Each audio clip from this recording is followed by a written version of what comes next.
I was at a point where I was able to see all my lives. I felt like I was in a space outside of time where I can go look in multiple directions and see different lives playing out. And the overall theme that I learned from all of the lives is that karma or that trauma follows you into your next life. And you have to break that karmic debt, or that whatever it was that had you perish in that last lifetime. It manifests in this current lifetime in different ways. So it's kind of like the universe nudging you, like saying like, hey, fix this. You didn't fix it in this lifetime. So guess what?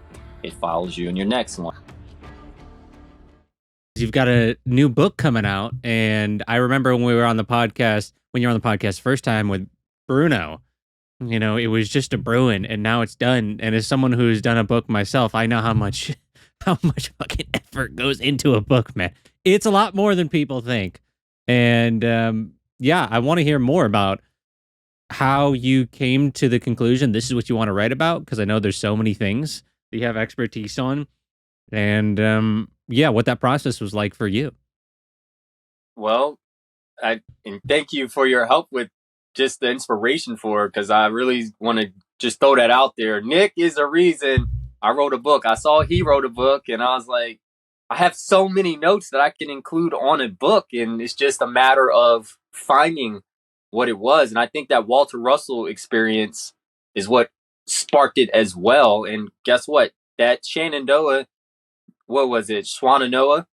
It's up there in the mountains, and there's a very powerful energy that is there within those mountains, which you're along the lines of. And I notice every time that I go into the mountains, I always come back with a form of a download, a revelational thought where it's an idea. And it's like, oh, I should do this. So on my way back from there, I was just driving, and, you know, that's my way of getting into that flow state. Driving is my form of meditation. And with people, they think, oh, you got to be in a lotus position and meditating. No, it's whatever gets you in a form of flow state. And that drive back from Swananoa was when I started just thinking of, let me just talk about how do I receive downloads? Being in the mountains, meditation, just doing stuff that connects me to my inner self or my higher self. How can I get the world to see that they can do the same thing? And it doesn't take just, I mean, don't get me wrong, psychedelics is one thing that gives me some downloads as well. But the major lesson I learned was you don't need psychedelics. All you have to do is go into yourself. And the reoccurring theme I heard when we were at the Walter Russell experience was the inner knowledge, the inner genius, the cosmic consciousness, that inner genius that lies within all of us that we all can tap into. And it's a matter of how we tap into it. And it's just getting into flow. That's it. That's how you tap into that inner genius.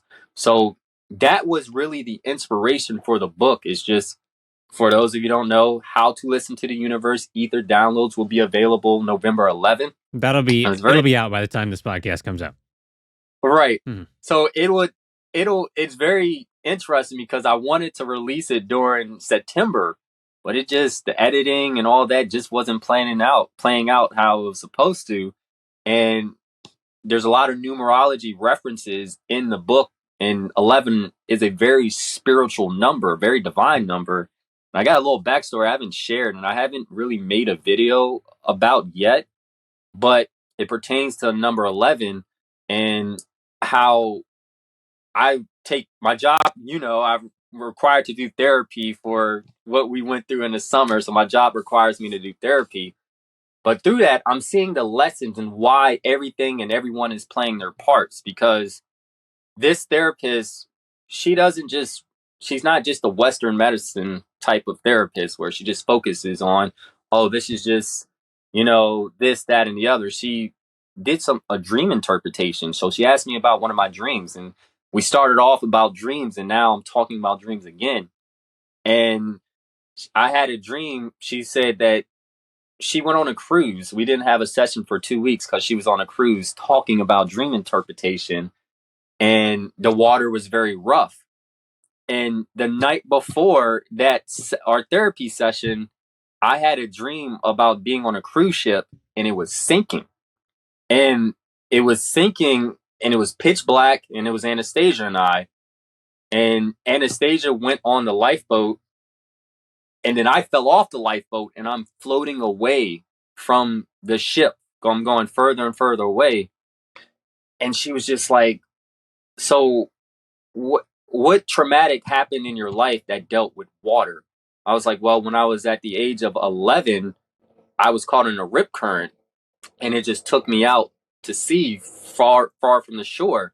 But I didn't feel a form of panic. I felt safe because I was just going with the flow of the water. I was just letting the flow take me where it was supposed to take me, you know?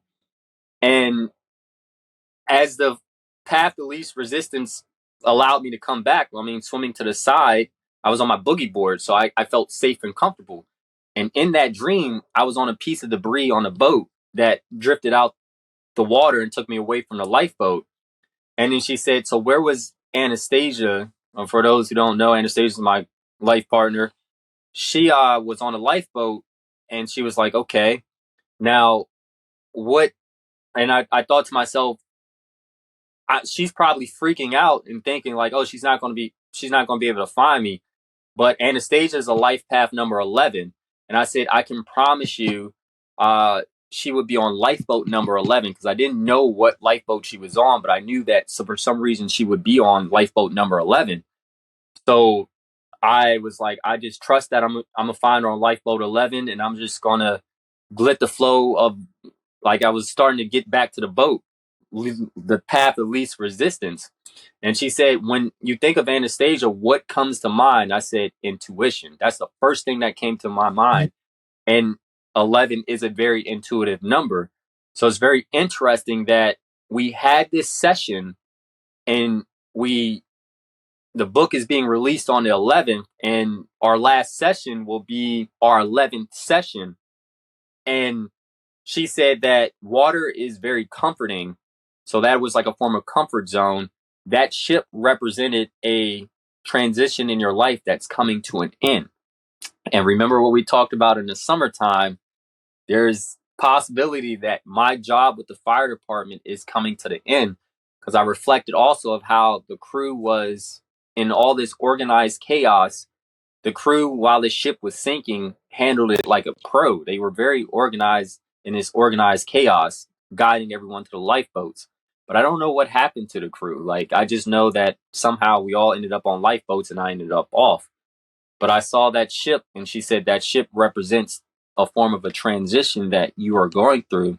And I think that this book is where it starts your journey. Like, it might not be the journey, but it's the catalyst to it. You're in your safe zone, and she reflected to childhood traumas, and she just pulled a lot of stuff out that I didn't know. And that's why, like, numerology, dream interpretation, and Taoism is the very important topic. I don't know if too many people can see, but I still wear this necklace to today because it reminds me to continue to go with the flow of life, you know, like that, going with the flow of the water in the dream is just going with the flow of of where life takes you, and not to panic. That's what the dream was really a reminder of, to go with the flow of intuition and don't worry about where it leads you. Like, you took the journey where you quit your job, you escape the matrix, quote unquote. And that is your intuition, where your intuition guides you and it tells you, oh, you know what?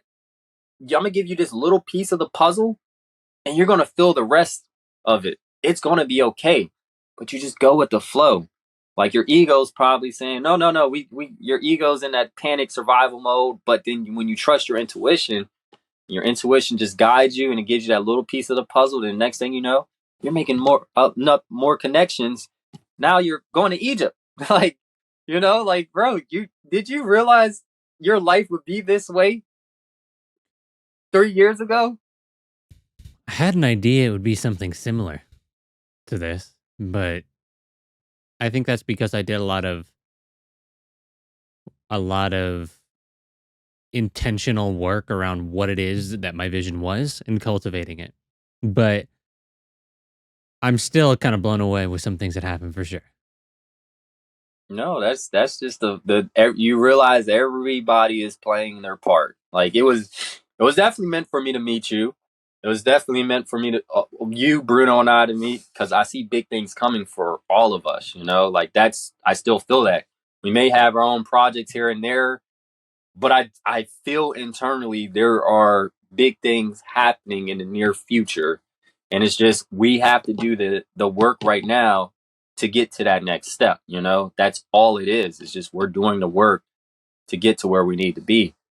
And I feel very in tune to Bruno where I'm like I know he's cooking up something, like you know he's on his grind, and I know you're constantly cooking up stuff, and you're in this mode of just flow, and you're just going with it. You know, like that's we are made to create. What is energy? It's a form of creation, and I just feel like we are all put on this earth just to create, and that's what you're doing.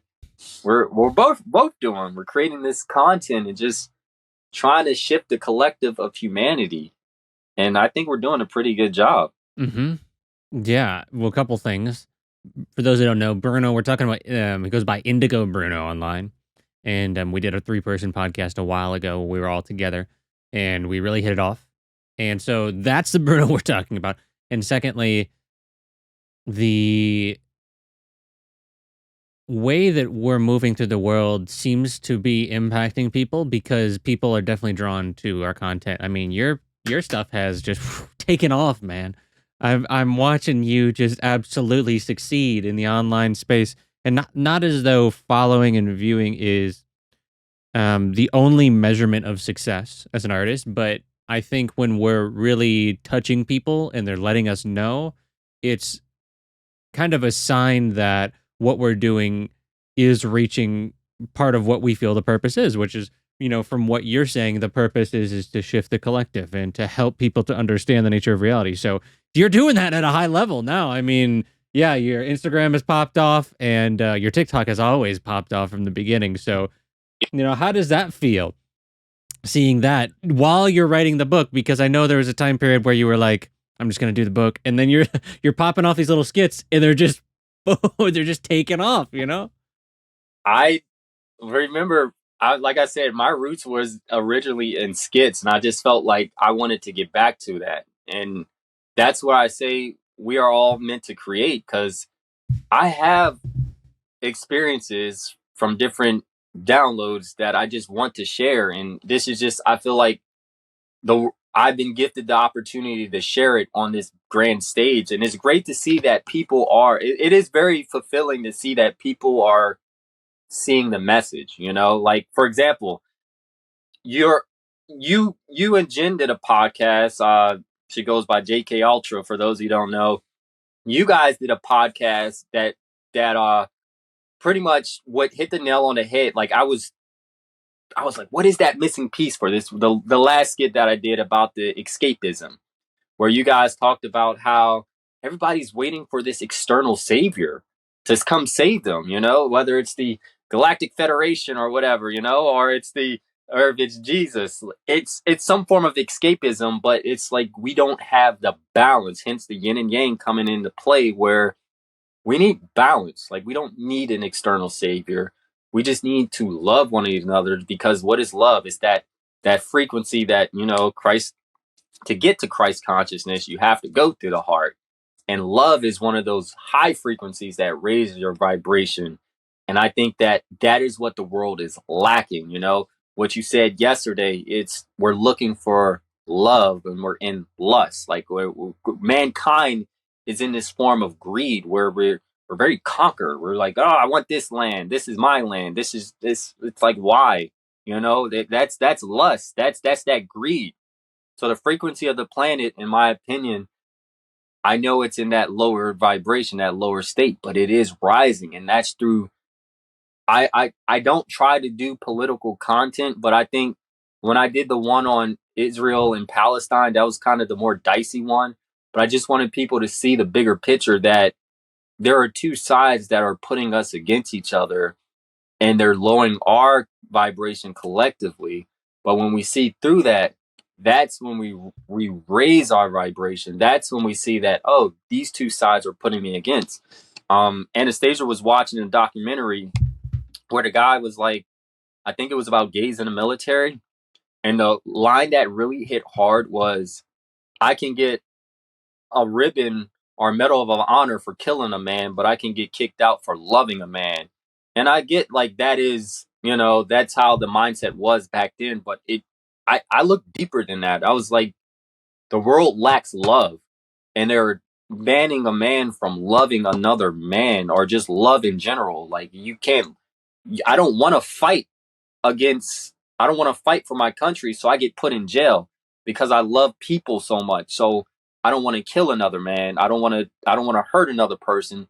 So I go to jail, like that's just that that powers of the old age that has that influence upon us. So I think that, like, you hit that missing piece in the head where it was just like, I know that if someone does one small act of kindness where it overshadows the negativity within this world, like where just one small act of kindness it's fulfilling. And it doesn't have to be broadcasted. It's just internally fulfilling. Just imagine if the world just does constant acts of kindness towards one another, how the consciousness of humanity will start to raise again. And I feel like that might happen, but it might cause a rebirth, a reset of this planet for that to happen. Like where we talk about all these revelations, this end of the world prophecies, I think Earth might go through a form of a rebirth to get to that new frequency. Like the rate, right? Like the phoenix rising from the ashes. That's where the collective of humanity comes about from the death of us, the death of this lust mindset that we are in. I think that the video that you did was great, and it hit that on the head where it was just like you're stuck in lust and you're looking for love. And together, I don't think collectively we are in love. We are still in lust as humanity. But it will shift, and that's through messengers like us to continue to share the message. So to answer your question, that was very fulfilling to see that people received that last message, because I felt it here and I wanted other people to feel it too. And it's not about the likes or it blowing up. Like, I'm grateful, don't get me wrong, I am truly grateful that I am starting to flourish on social media, but I feel more of an internal reward when I get the messages in private. Like, I really appreciated that video. Like, it clicked, something clicked within me. Now, I think if I can click in one person and that person inspires 10 more people, and then that person inspires 10 more people, and then 100 people to 1,000 people, a million people, that's all I want. So that's, I think, the fulfilling is to get that message out there. And I want the collective of humanity to shift, Why?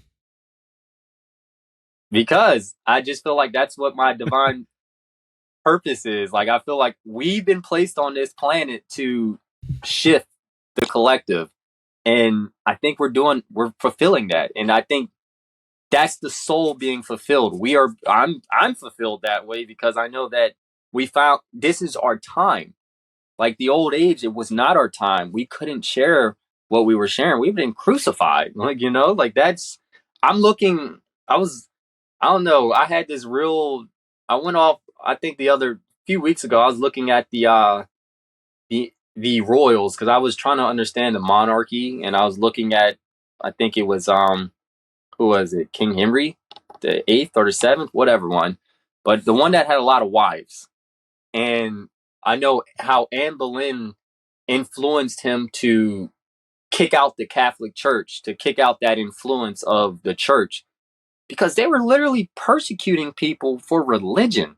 Like, if you read the Bible out of Latin, they would persecute you. And that's why I know that you and I were once in this planet at a time where that was a norm. So it's like for us to shift out of this zone, and we know it's our time, that it's safe for us now. I think that's why I'm feeling a fulfillment, because I know that there were lives before that we were taken out for trying to share this same message.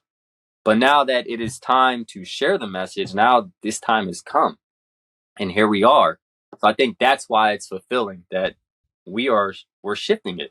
I feel it, and slowly but surely, like we'll talk about this on the next segment, but I was about to get into it I'm about to with pop my off. mom in the jab, but that's next segment. So y'all stay tuned for that because boy, I feel like I'm really biting my I tongue know. when I I. can feel it. I can feel it. You want to say some things, but yeah. So what he's talking about is there's going to be a second portion of this podcast that's a more deep dive, you could say, where we go much deeper, um, because of the nature of how things work these days on the platforms. That's what's needed. So yeah. Now continuing on with one thing that you said Taoism was important to you. Now, when you were holding that you're wearing right there, is that a?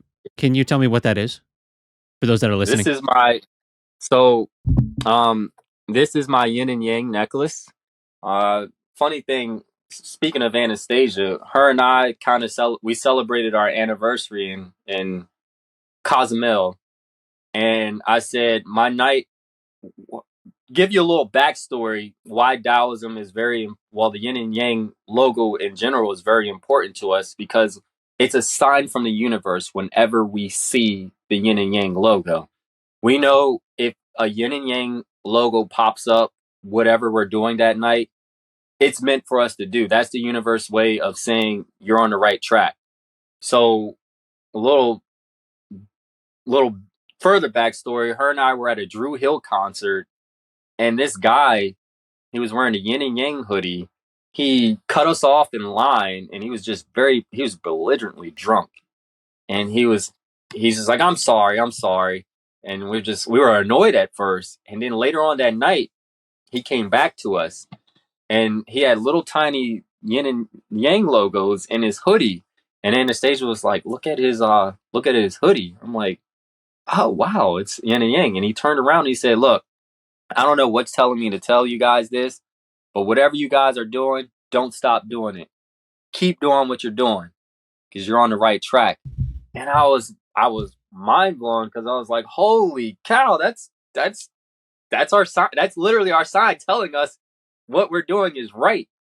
So that kind of was one of the things with us. Like now, like when we see people who have it on tattoos or just in general, we're like, that's why we're doing something right.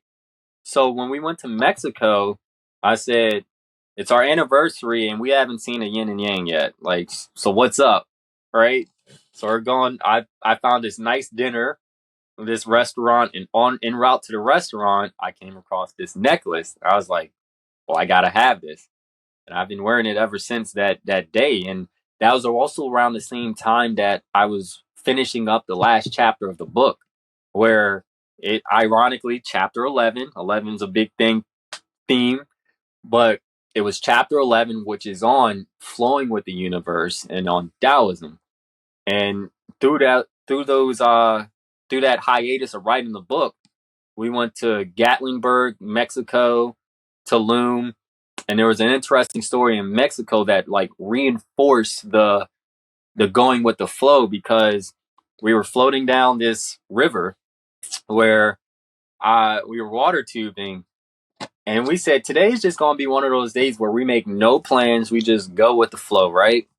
So we said, all right, let's just do water tubing. Let's that spur of the moment, let's do it. We did it.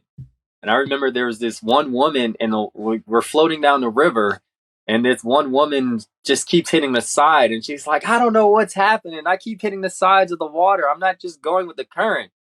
And meanwhile, like we're doing the same thing. So I pick up a stick. I pick up this little tiny stick, and this guy has his arms up in the air, and he's just floating, and he's just like, huh, that's some stick you got there. Just joking because he knows it's tiny, but I'm just trying to use it to keep me away from the sides. And then I'm like, I'm gonna show him. I'm gonna get a bigger stick. So I get a bigger stick, and then Anastasia keeps on telling me, she's like, just put the stick down. Like, let's just whatever. Let's just go with the flow. And I look at the guy, like he's just got his arms up in the air. He's just relaxing, feet kicked up. He's just floating down the river, no care in the world, just going with the flow. And then I realized, like, this stick is my resistance. I'm not going with the flow, like contradicting my own self by this stick. So I drop the stick and we just go with the flow. It ended up being one of the best days we had down in Gatlinburg because like I said, no plans. We finished water tubing and we're like, what do you want to do next? I'm like, let's take a nap. I don't care. Like it was 4th of July, so it's packed. And Anastasia's freaking out. She's like, we need to get down into Gatlinburg and get a spot because it's going to be too crowded. I'm like, I'm just not feeling that. I don't want to do that. I just want to take a nap and listen to my body and what it's trying to tell me to do. So we go back, take a nap. Then we come back into the city. We both experienced a form of yin and yang in ourselves because there was one point where I was the one who was freaking out about the plan, and there was one point when she was the one who was freaking out. So this was her freaking out. She's like, I just want to see the fireworks. I want to see the fireworks. She's getting anxiety because it's all packed. I'm like, don't worry, we're going to see the fireworks. So I'm like, let's just get some pizza. So we get some pizza, and then we go to this thing called the Anarchista, which takes you up the mountain on Gatlinburg Scope. You're familiar with it, right? Mm-hmm. 'Cause- I've been yeah. there. So Yeah. for those of you who don't know, the Anarchista is like a lift that takes you up, and you get a scenic view of Gatlinburg. It's And so cool. ironically, when we were going up that lift, I told Anastasia, I'm like, you're going to get the best view you ever see. They didn't allow anybody on or off, like just the very few people who were in line, because there was a big crowd of people who were waiting to go down to get that view of the fireworks. We just so happened to be one of the lucky few people who got to go up the slope, the ski lift, and the fireworks started as we were going up. It was like I couldn't have planned anything perfect if I tried, but it was something out of a movie where we're going up this lift, the fireworks are going on in the background. I'm like, oh wow! Like I said, I told you you were going to get the best view, but that all happened because we went with the flow. We weren't forcing anything. And I think that's the message I really want to hit home. Like the last chapter of the book really hits home is just going with the flow of life. When you start resisting, you're gonna meet so much like so many difficult things. When things aren't meant for you, they don't play out. And then you force it. That's your form of resisting. Like you're like, oh, like me with the fire department. I'm grateful for my career in the fire department, but I know that that time is like been served, and so to say. So like me, I noticed that all the promotional stuff, I would always fail. And I'm like, I know I'm not an idiot. Like these promotional exams, I wouldn't score so high. It took me a few tries to get into the fire department. So that's a form of resistance, where it's like I overcame the resistance, but it's the fact that I met resistance. When things are meant for you, they just naturally just come together. And that's never been my career in the fire department, where it's just like I did this because I had my son at 21 and I needed a career. But it was like I was forced into that. And I was like, yes, I did what I had to do, but it just never, there were so many hoops and hurdles that I had to overcome to get in. And when I was finally in, I'm like, I'm not feeling this, like every test, I can pass tests with no problem, but it just seemed like stuff related to the fire department test wise just wasn't natural. It didn't come easy to me. So I feel internally like that was my form of resistance. However, I am grateful because of the fire department, because that is where I met the woman who opened my eyes to all of the content that I speak on now, the woman who I referred to as the near death experience, where she told me if I wasn't in this department, I would have never had that transport where this woman, we brought her back to life. I never had a chance to talk to anybody who's been to the other side up until that point. And she kind of broke me free from my cognitive dissonance because I feel like I was at a point of that teetering point where there was religion that was indoctrinated into me. And then I was like, I just can't jive with this. It's just more that's just missing. And I don't know what it is. Yeah, I was going to ask you But that. Why, you're also someone that doesn't necessarily subscribe to one religion. And I think you're also someone that can see truth in religion. So, what was the deciding factor for you to not be in a religion, but still to study the nature of these traditions? it was this woman. Like, and that's that. that's why I will give the utmost gratitude to the fire department, because it allowed me to encounter her. She's the reason that I go into the whole reincarnation, all of that, because when she came back from the other side, you know, when someone talks to you and you just feel instantly what they say? Like, I get tingles when something resonates with me. I'll feel it in the top of my head. Like, it's like the hair stands up on the back of my neck and on top of my crown. And I'm like, oh, and it's like I'm being touched. And I say that's being touched by source. But when this woman spoke to me, I felt that. And when the fact that she said, she looked in the blank stare, and something inside of me was like, just ask her what she see. What did she Because she see? just had a near death experience, right? Just a near death experience. And she said, I saw the beginning and end of time. I saw how we are one, connected to the infinite mind. I saw how I felt pure bliss, pure unity, pure consciousness. Okay. So she said, I felt one with the universe, and everything that I was trying to escape from, you guys brought me back to that. So all that pain and that suffering, I feel it. And now I don't know, like, I feel like I have a purpose on this earth, on this planet. I don't know what it is, but I was just told my time wasn't, it wasn't my time. And one thing so from there, I had the pleasure, because I was working part time at a private ambulance company, and I had the pleasure of talking to another person who had a near death experience. And he described how he was in this pure bliss state of infinite consciousness, and how he was hiking in the woods with his father. And his father, it was one of the best memories he had in his life, where it just felt like an infinite loop and he didn't want to end.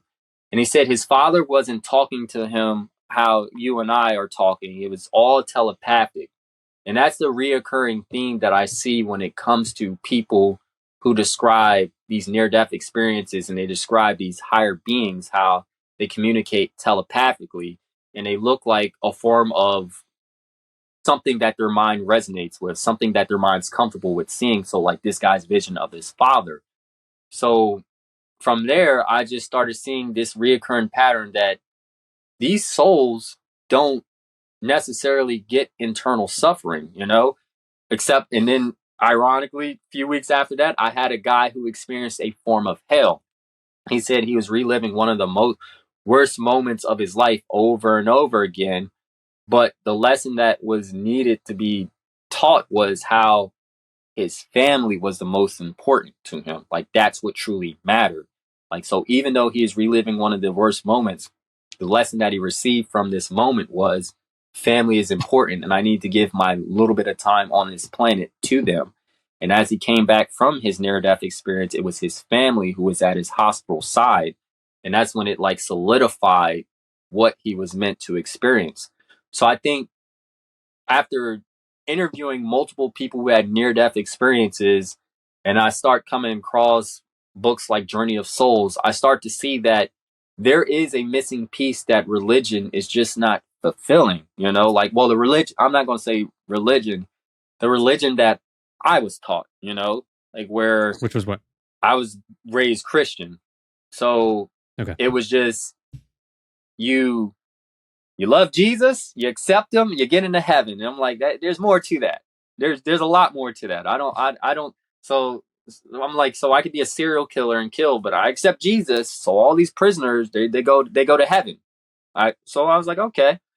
And I'd say stuff like that, and then the preacher's just like, you know, you're just going to go to heaven. Just accept Jesus. It was just like, that's it. Just accept Jesus. I'm like, okay, but there's more. I know there's more. Then I started coming across different books. Like, I started looking at the Book of Enoch. I started looking into Taoism. Wait, hold on. I need to hear what does the Book of Enoch have to say? Well, so the Book of Enoch kind of, you know how I always feel like gosh, man, we're getting into this next segment where I'm gonna try to, you know, tiptoe around this before getting into it. But I feel like there's a certain portion that controls religion, and they withhold certain books because there is some truth to them. And I feel like the Roman Empire kind of morphed into them, and now they still have this control and dominion over the world, and they use it through religion, where they the the message of religion is more so for indoctrination, and it's more for controlling the docile mind. So now that they realize this, they use it and they change things to their narrative. So like books, something like the Book of Enoch or the Book of Daniel, like all these books that explain, okay, well, there were these beings that came to the earth, the Watchers, that came down and said, you know what? I think she's hot. Let me go ahead and, let's do our thing with her, And so they did, and they created these Nephilim giants. And now we're getting into woo-woo stuff, but like I don't think that giants are a thing of fairy tales. I think that giants definitely existed. And I feel as if the certain people who control the Smithsonian, I won't name, they hide this evidence just like they hide these books. They hide the stuff that's in the library out in Alexandria. So they continue to hide. So not to get too far off, but it's just like discovering this stuff is kind of, you start connecting pieces and you start seeing like, okay, so how come all these flood myths kind of sound the same? How come you have giants, you have titans, you have Greek mythology, you have Loki, you have Norse mythology, you have Loki, you have the Norse, you have the Gnostics who believe that Yaldabaoth is, or the demiurge is the one who tricked the world in believing he's God, and that, and Loki essentially did the same thing. So when you start looking into all religions, you start seeing how they're starting to all connect and tell the same story. And then you start seeing their parables, and you realize like, oh, it's the ascension of consciousness in a way. Like, yes, they're telling fairy tales in a unique way, but it's unique. Myths. Yeah. It's unique how these stories kind of intermingle. Like there's a flood myth in almost all of these stories. And you start hearing about these beings that came down to earth. I'm like, what if I did a video on what if God was an alien, so to say? Because if you think about it, you see flying Vermanas. I mean, you look into to the Vermanas, and you start seeing how those were possibly vessels or vehicles, how the gods flew around. These people could have just been seeing aliens, or interdimensional beings, light beings, so to say. Or you ever have a psychedelic trip and you encounter these same beings, you're like, oh, okay, so they're operating on a different frequency that our planet is just not on anymore. But um, going back to Taoism, I was watching this documentary on planet Earth, actually, on Netflix, and it just was showing the yin and yang of life and the cycle of how our planet has reset itself so many times. When we reach a peak, we end up resetting. Like, so you go through the reptilian period, the dinosaur period, and then now it's us mammals. But I feel like we're on the verge of that. We can possibly reset ourselves, but it's up to us and our free will, because we have the power. I mean, think about the nuclear weapons, the arsenal that we have that can lead to our own demise. But back then it was world cataclysmic events. Now it's like God or the man is just like, you know what? I'm gonna give you guys free will. You guys can hang yourself, or you guys can function on your own, but you guys are going to be the ones who reset yourself. And it's up to us to, I feel like it's up to us to kind of not prevent that, but just let whatever happens go with the flow. Like if we are meant to be reset, we're meant to be reset. Or if our vibration is supposed to be raised to where we avoid a form of a reset, whatever happened is meant to happen. But either way, there's going to be a form of a rebirth of this planet. But gosh, I feel like I've gotten so far off on the religion thing of how, like I just see how I just didn't accept the whole follow Jesus and you'll get into heaven. Because my mom actually asked me recently, so I was like, "Do you accept Jesus Christ?" I'm like, I accept the message of what Christ was teaching, about love. I wholeheartedly believe that. But do I believe I need Christ to get into heaven? After interviewing so many people who have near death experiences, and even in the comments, you'll see people. One girl was like, "That's just your imagination." Like you like just completely disregarding what I said about how you know, imagine meeting your maker or meeting some higher being and telling you that religion is essentially a man-made concept to get you to understand God in a way that your human mind can, but you don't need religion to get to God. You can get through it internally. And that, There's many paths. yeah, there's so many paths. And I think that's what people still have, that cognitive dissonance where they're still attached to it. But we're supposed to detach from these. Like, we're supposed to detach from our identities, like our race, our religion, our gender. Like, it doesn't matter at the end of the day, especially when you're in these higher planes. Like, none of this stuff that we hold on to matters. And that's why I say, like, you look at what's going on in the Middle East. They use religion to manipulate these people into genocide, like having people strongly believe that this land is mine. What is that? That is lust. That is not love.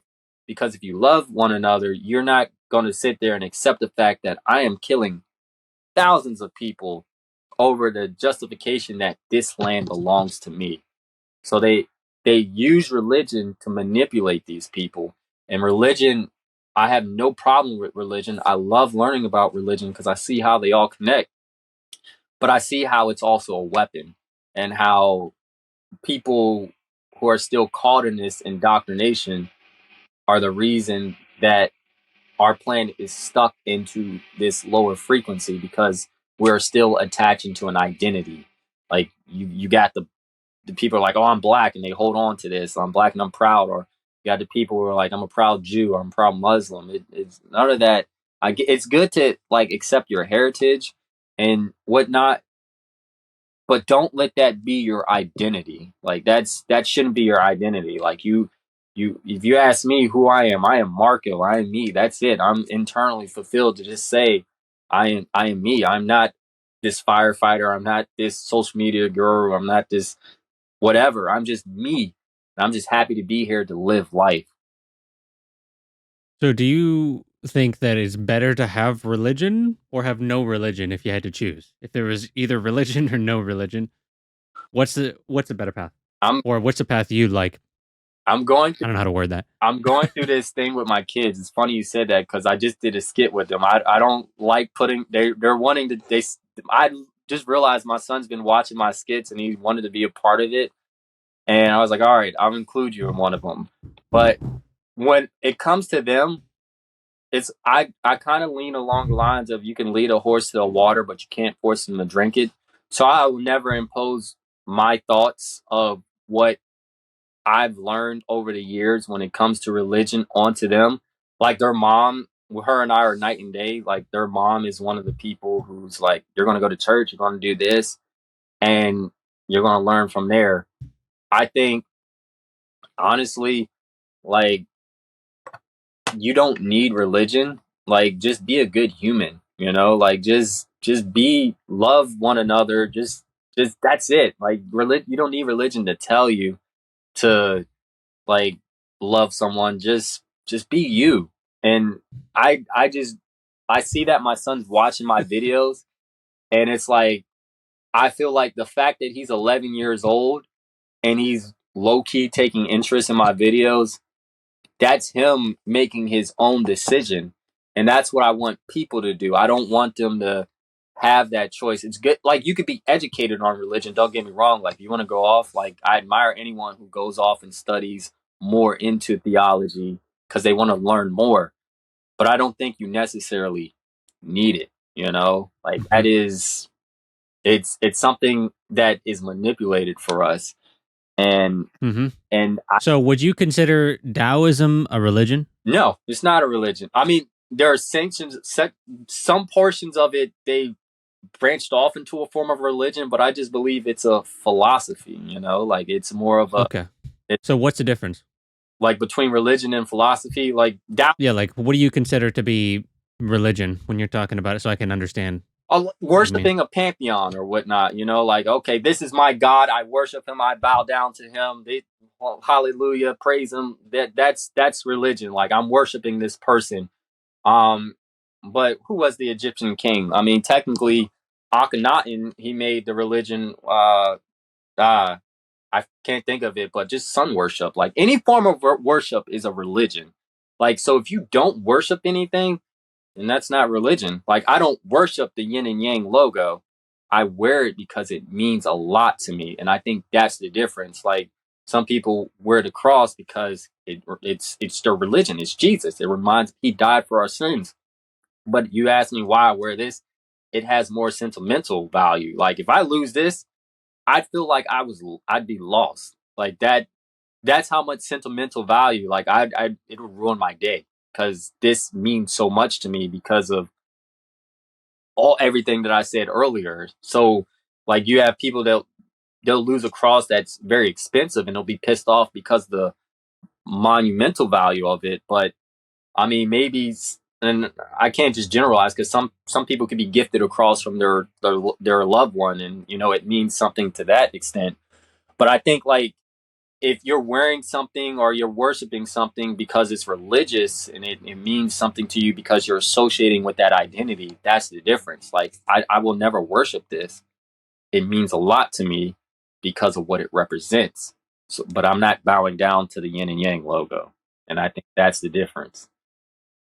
Okay, so very interesting. And I still want to know the answer to the question. If you had to choose between religion or no religion or philosophy, which would you choose? Like atheism or religion? This is actually a hard question because it's like, I feel like you need a balance of both, like, where I'm not saying I'm atheist and I'm not saying I'm religious. So I believe that My man does not want to I choose it's one. it's really difficult because, like I said, I don't raise my kids and I teach them like religion. That's their mom's going to teach them religion. Like, she's going to teach them religion, but then they get me where I'm just very open to learning all possibilities and I don't close my mind. If you're going to learn religion, learn all of them. If you're going to be religious, don't just branch yourself off to just one. And I'd say that's my stance on that. Like, try to learn as much as you can about every single one of them. Like, it's a lot. Because just look at like this Christianity in itself. How many not like how many branches you have of that. So I I don't know, man. Like, it's a balance. Like, I'm not atheist, but I know there's source. I know there's a divine mind, but I don't think it's the way that some religions explain it. Like, and then again, you look at these different versions. Like, you look at the King James Bible. All these Bibles were manipulated for different reasons. So it's just like, if you're going to be religious, learn about it, but go back, like, before it was translated and changed for manipulation. Because I feel like there you will find the true message.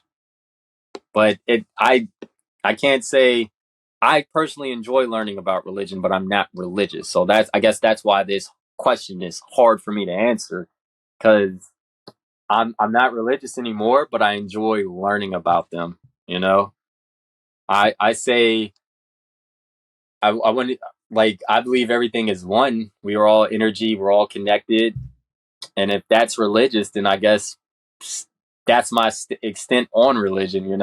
Like, I believe everything has we're all connected to the trees, these bugs. There's an omnipresence in all of us, and we're all connected to that. So if I'm religious, then I guess that is, I can't think of the name because the like old tribe, I think that's how humanity started off, believing in that.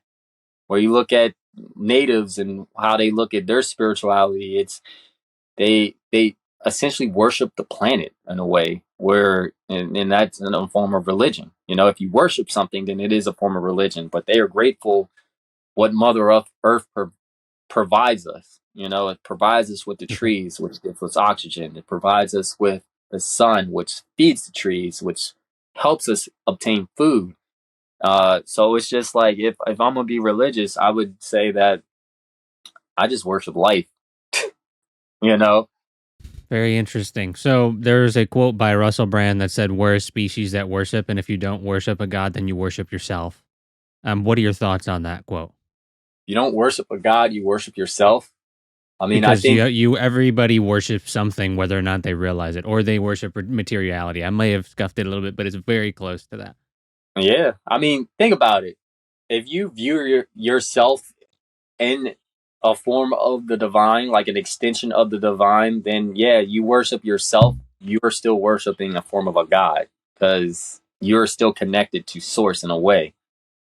So, I either way, if you worship yourself, you're worshiping something. You know, like that is if whether you want to like. There's a difference between people who are just like, I am God. Like then I feel like that's where ego comes into play and just like, I am God. I'm just God. Like you see it a lot on social media where people just like, I'm God, but they don't really dive into the part about how are you God. Like if I'm going to say that I am God, I'd say that I am an extension of God. Like I am part of the divine source. I am connected. We are all part of it. I see the God in you. I see a God in everyone else. It's not just me. I am God. I see everyone as an extension of God.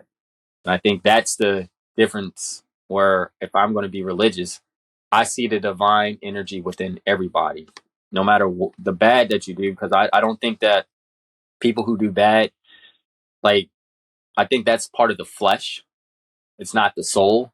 Like you when you get caught up in these low, when you come down here, what are we? Carbon being 666. When they say that's the mark of the beast, I look at that as we are carbon at down here when light becomes matter. You know, so when we are in this material form, we give in to the fleshly urges. Like think about it. You eating.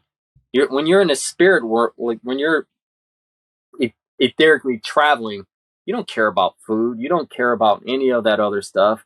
But when you're back in this vessel, that's when you have the need to breed. You have the need to feed. You get into Maslow's hierarchy of needs where all that stuff matters. But it doesn't matter in a spiritual realm. So I think that even the bad in this world is because people are operating in these lower frequencies, these lower chakras. And they're serving the flesh, not the soul. That's another message that I always preach in a lot of my videos is just Ooh, serve you're a your preacher now. or, Look at you. or No religion, one. but he's a preacher.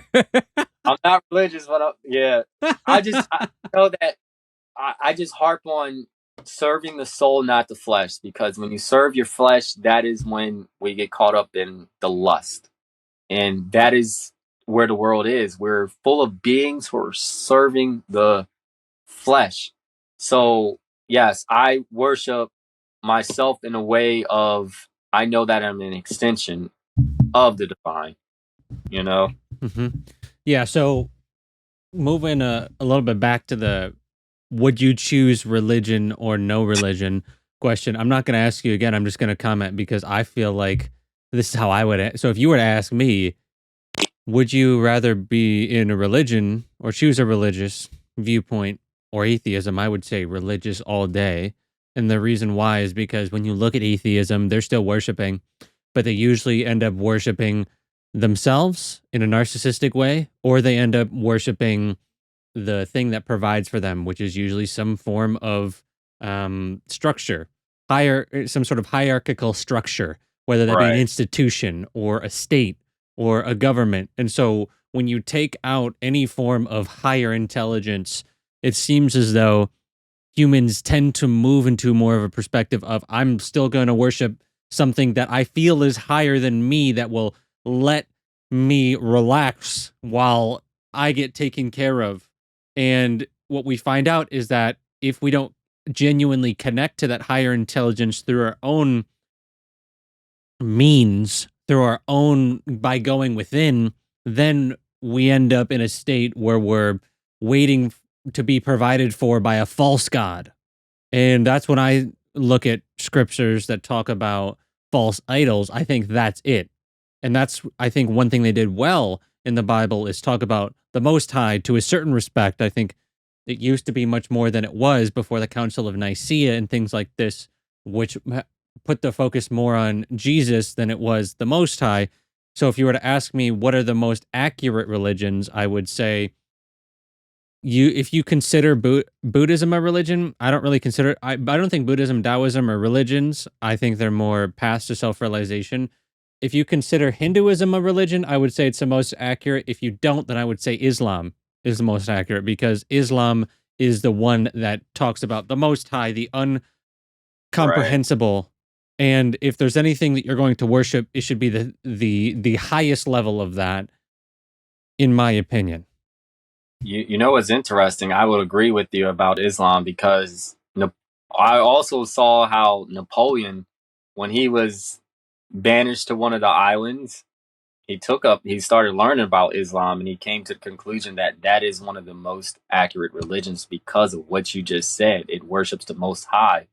And Gnosticism does the same thing, where it like takes out it feels like the God that is in the Old Testament, so to say, is an evil god. It looks at him as Loki, for example, where it's like he's the trickster. He's tricking the world into believing that he is the Most High.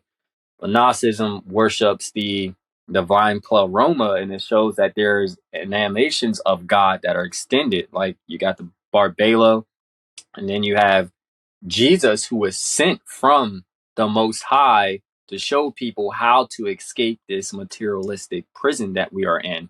I mean, we're still supposed to enjoy it. Don't get me wrong. I love being here. I love living life. I love knowing that I have purpose, but I'm not, it's the balance that you said where we know that we can't just say, "Oh, I just want to escape and just go to heaven or do whatever." No, I want to live life on earth and enjoy my life here and know that I accomplished what I am supposed to on here and then go on. But you can't just like we mentioned in the video earlier, or you guys mentioned in the video earlier, you just can't be waiting for this savior or this escapism mindset. You have to be in the moment now, and that is what life is about. And that's what I learned from these people who have these near death experiences, how they come back and live life with a purpose. They see that most important part about life is living it. Like go outside and chop wood, do the hard things that are required. Just live life. Appreciate the loved ones who are there, and you'll be fine. Like you don't need money. It's funny. I'm looking out because love is very powerful. It's a very powerful energy, and you see people who have a lot of money. They don't necessarily. They're not necessarily happy. Like I saw a few months ago, I saw the happiest family living in an RV across the lot from me. They were in this like one bedroom in a bunk RV, and they had like 5 kids, and most people will look at them and just judge them like, oh my gosh, like this is what the heck, like why you got all them kids. But you know what, I felt from them. Anastasia was the one who was always here. When she was here, she just look at them and admire them because they had love, and you felt that love. It didn't matter. When you love someone, you could be in a tent, like, and I have you been. yeah, like when you love someone, you could be in a tent and you just make whatever happens happen, but you appreciate your time with them and you're happy. And I think we're all lucky if we get to experience a love like that, where you see someone who's been with someone for like 60 plus years. I've seen people who lost the love of their life and they end up dying not too much longer after that because they feel like they lost their will to live. And that is the key of life, is just to love and have purpose, and if you have that, you will have a happy life. And that's what I've learned from these people who have these near death experiences. It's not about escaping and going on to this divine realm. It's about being present in the moment and loving the people who are in that moment with you, playing their part. Woo! That's it. That's it right there. I feel like we could continue on this conversation for a good 3 more hours. Oh yeah, absolutely. I don't even know how much, because the time seems like it resets. It's going back down to 11, and so I don't know. We're about an hour in right now, so there's so many things that we could talk about right now. I I feel like we know hit hard on religion and Taoism on this one in flow we state, which is good. I like those topics. yeah, because I mean, we really didn't touch on reincarnation, but I know that you feel it. You and I were both reincarnated and did something. I don't know together, but you had different lives on this planet, so we know that. Like I feel that. I mean, I'm one that's it's so hard for me to be certain about things, and I also know that there's a certain amount of arrogance that people have when they're like, "Yeah, I've done this shit before, bitch." All these low level scrubs playing this game. I don't want to be like that. So I'm at a place where I don't know. I was supposed to. There's a guy on the podcast, Joey, that I was supposed to do a past life regression with. So I'm gonna do that sometime within the next month, and then I'll probably talk about what that is. So I mean, I feel like I have, and I know that there's people that are going to do this much quicker than me. There's people that are like 18 that are already on this. So I don't feel like I'm super special, but I feel like I've been to the point where I see the nuance of the society of the blue pill, of people just continually numbing and that whole structure. And maybe that could be a past life thing. Maybe, I don't know. But I think you're right. We didn't hit on reincarnation, and reincarnation is the thing that really kind of got me into this. One of the things that got me into this field is I wanted to know what happens after we leave the body. So now I gotta ask you. I really gotta know, dude, because it's something I really want to hear about from you, which is just very simply the question of when we leave the body, out of all your metaphysical studies that are outside of religious paradigms, what happens when we leave the body? Hmm, very intricate question. And from my own experience and talking to others, I know that there is a form of a review where you essentially learn a lesson or you reflect on, hey, you lived your life of this. Now let's go back and do this. Like you still didn't get it right. Like you are there's something that you still have to learn, but you're just not getting it. And I think that from the people that I've interviewed, I think that you do go on somewhere else once you master whatever it is you're supposed to master here.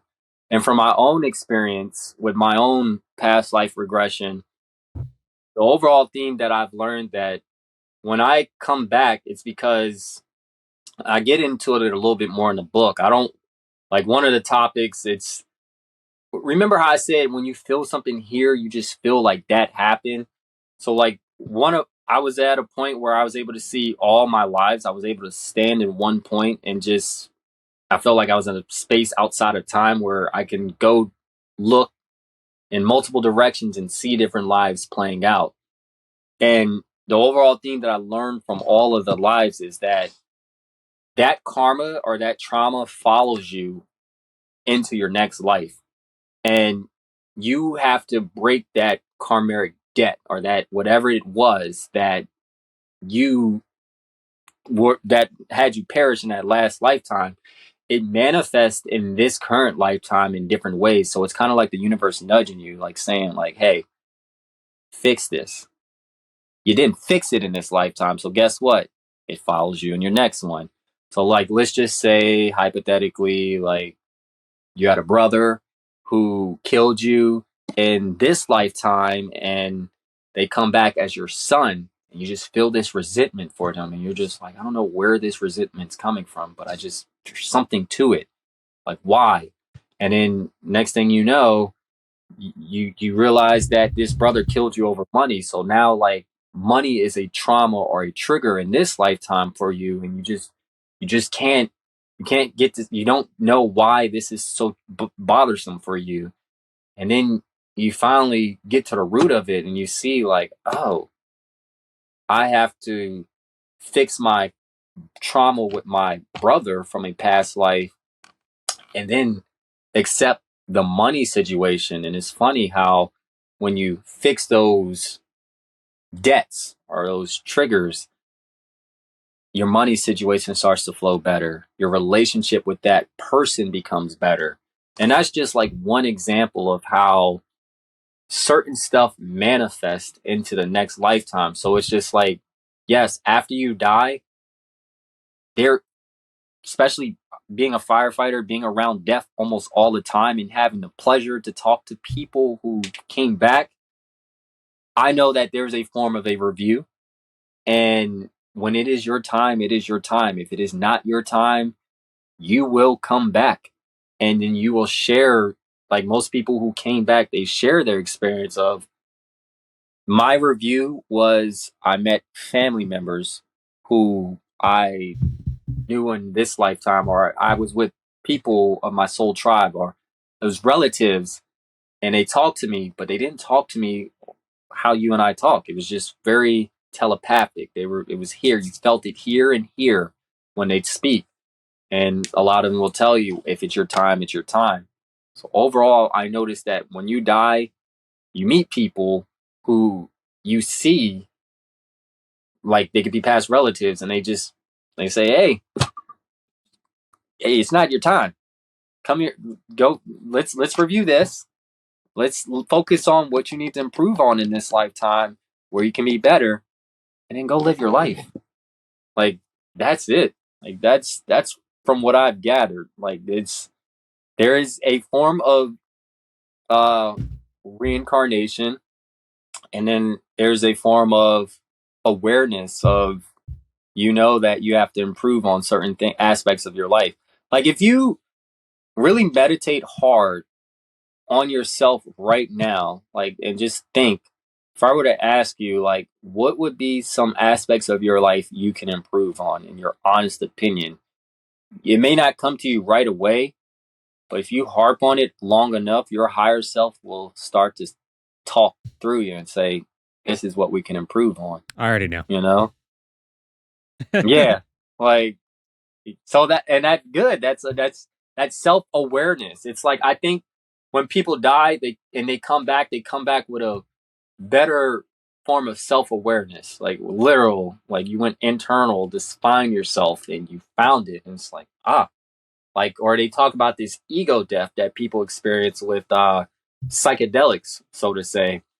I don't necessarily think you need your ego to be gone, because your ego is your migo, is your cheerleader in in that aspect. But remember, the yin and yang is about the balance. Like you have to balance your ego and your intuition. And your intuition flows with your higher self, and your ego is your lowest self in a way. But you need them both. They're adversaries, Mm-hmm.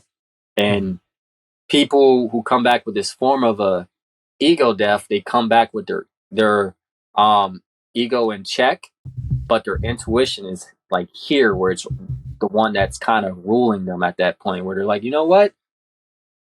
Screw this $1 million house. None of this matters. Screw religion. Screw this. I want to go like live. I want to hang out with my family. Like that's what I've seen. Like that, it's beautiful to see it play out, where people just come back. And they, like, my uncle had a near death experience, and I didn't really talk to him about it, but he was very ego driven. He used to model. He used to play. Who did he play for? I think he played in the like Canada football, but he was very like egotistical. Love him to death, but you see that he came back after his heart attack. He just doesn't care. He's accepted whatever happens, happens. When it's his time, it's his time. He's like, I no longer care about this, that. I just, when it's my time, it's my time. But I'm gonna live this life, and I'm gonna love everyone in the process. It's a very common theme, where people just love, where people just come back and they just want to love the people who are with them, because they see how life is short. Life is, you've been to that other side. I feel like you taste that cosmic consciousness, that cosmic nectar, and you come back with it, and you're just like, all right, let's do this. We're here again. I've been here before, and now I want to do this right. Like, but it's like you don't have to die to experience that. I mean, let me rephrase that. You don't have to die and go through another life to experience that. You died within this life, and you realize your lesson that needed to be learned, and now maybe you go on to the next octave, getting into like law of one, where you go on to the next densities or whatnot, because you learned what you need to learn. You know, we don't want to Hmm. get too much in the law of one because that's a whole 3 hour conversation in itself, right there too. Yeah, we're already 15 over what I thought we would go for the first half, but um, yeah, real quick, we'll wrap it up here for this first portion. And when you were saying what are the things you need to work on, meditate, I think just on a personal note, it's consistency for me. Like Mm-hmm. today will end up being about a 12-hour day of just everything that I have to do to I'm launching the Jordan Crowder podcast, which will come out today. You'll have it'll have been out by the time this podcast comes out, and all the work that's associated with that, all the meetings and clients and everything. And for me, it's about just recognizing that I'm in the phase of my life where I need to do the difficult things, but that doesn't necessarily mean that it has to take me out of flow state. And for me, that's how can I do both? Because I don't want to hate my life or like live from a place of like, oh, this sucks. But how can I enjoy this season where it's just that time for me? And it's not always going to be like that. There's going to be a time where I hire on people to help me with certain things. But at this moment, as a one man band, we've got a lot on the plate. And so for me, it's just staying consistent and seeing that it all pays off and it all is paying off. And I'm actually pushing myself. Like, this is my potential. Like, if I really wanted to see what I was capable of, this is the season I'm going to find out. And I am finding out. And so, yeah, that's what just came up for me when you said that. But I yeah, feel that. yeah, I, yeah. I definitely feel that. Like I feel it here. Like consistency. That's I can be more consistent with meditating as well. Like and doing the work. Like that is where I fall short too. Like where it's like, I just want everything to be easy, but it's not going to be easy. You got to do the work to get there, to make it easy for yourself. Where eventually I can hire people to cook for me. I can hire people to edit for me, but we are one man bands right now. This is the ground. We are building our foundation. This Hmm. is our foundation, and we just got to keep building upon it. And that's dirty work. Think about it. The foundation's in the ground. It's some grunt work that has to go on right now. For, Once you have, for it is. real. It You is. say hire someone to cook for you. I hired someone. I bought myself a air fryer and I just put everything in there. Every Yeah, meal I is the same, bro. It's a combination air fryer that does steaming and air frying. So every meal is the same: sweet potatoes, ground beef, and cheese. And I just every day it's easy and it's just like this is just where I'm at in my life. is, What's that? is it a Ninja? Because I think it's like the combination air fryer, and it like does everything for you. It's a I have the Ninja same. Speedy. Yep, I got the same thing. Look at that. It was a Sponsor. gift from my mom. It was a gift from my mom, actually. She was like, I know you're going to be in this RV, and it's great for our living conditions right now. It's just like, this is so simple. You just, like, you cook salmon, rice, and broccoli all in the same, like, thing. Mm-hmm. Like, wow. All right, so Ninja, go ahead and sponsor me at this point. All right. We got two people using your product, so it's great. This is not sponsored by Ninja yet, but, your product is great. I I did the same recommend. thing with Siete chips at the beginning of the podcast. I used to have them a lot on the in-person ones, and I'm like, sponsor me, please. But yeah. So last question: if we've talked a lot about how this game is, well, the universe is a game, and I've heard you talk about your feelings on that. We haven't really got into that specific one on this podcast, but I wanted to ask you if you ended up exiting the simulation right after this podcast and you realized this is the last time you were going to be able to talk to anyone and you wanted to leave a message for humanity, what would that message be at this moment? Oh, wow. I feel like, no, my message for humanity is always to love one another, but that's too cliche. It's just like once you realize, I want humanity to realize that they are in control of their connect to your higher self. Like real play it.